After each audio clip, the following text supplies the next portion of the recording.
Like I talked to my dad on a podcast for 4 hours, and I'm not sure I would I would ever talk to him in the way we talked without the podcast. What does he do, your dad? Physicist. Oh shit! But like that episode out. Yeah, it's episode 100, and you know, the way I recorded that podcast is I tried to put my ego aside. It's actually really tough to talk to your dad, especially because you're giving him a platform. Especially so at that time, there's already a bit of a platform for this podcast, and so there's this as a son, you think like, oh, here it goes with this bullshit again. Like that's the natural son thought you have, but at the same time, I wanted to. The way I thought about it is, in 20 years when I look back, like I want to do a conversation where I'm happy with it, you know. So I want to make him shine. But I also called him out on like, why were you so distant? Wow. Like all of that kind of stuff. Yeah, it was very difficult to do, but it was really important to do, and I don't think I'd be able to do it without a microphone. Right. Yeah. Listen, how often do we sit there and just focus our attention, just look at the other person?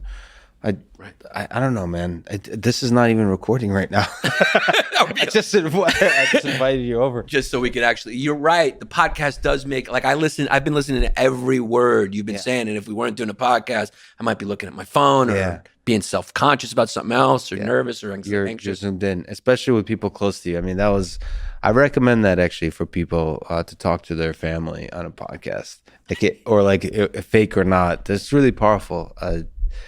It made me realize that there's a clear distinction between the conversations we usually have with humans and those we have when a podcast is being recorded.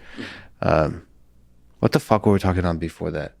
I knew you were going to lose your train of thought on that one because that's a big one. There's emotion behind that one. A podcast with Dad is going to take you to a place. It took you to a place. It took you outside of Interviewer. New York. I went to a place. In Yang, in New York and Yang. Yeah. So the data, one of the things that really surprised me about, I like the psychoanalysis you just threw in there. I knew that. That took you to a place. So Andrew Yang mentioned. Do you respect me now, Dad? MIT, is it enough? Fucking million people listening to this. I got 14 Rogans. Is it enough, Dad? I'm creating robots. Is it enough for you? It's never enough. That's what drives you, probably. That's probably what drives me. That's what gives meaning to life, is it's never enough. And I hope to pass that on to my kids one day, that nothing's ever enough. Whether they're robot or human, right? Your kids.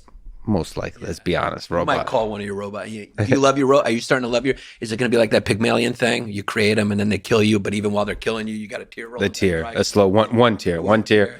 And just... Yeah. Why are you doing this Frankenstein? They're going, why? But I loved you. Those would be the last words out of my mouth.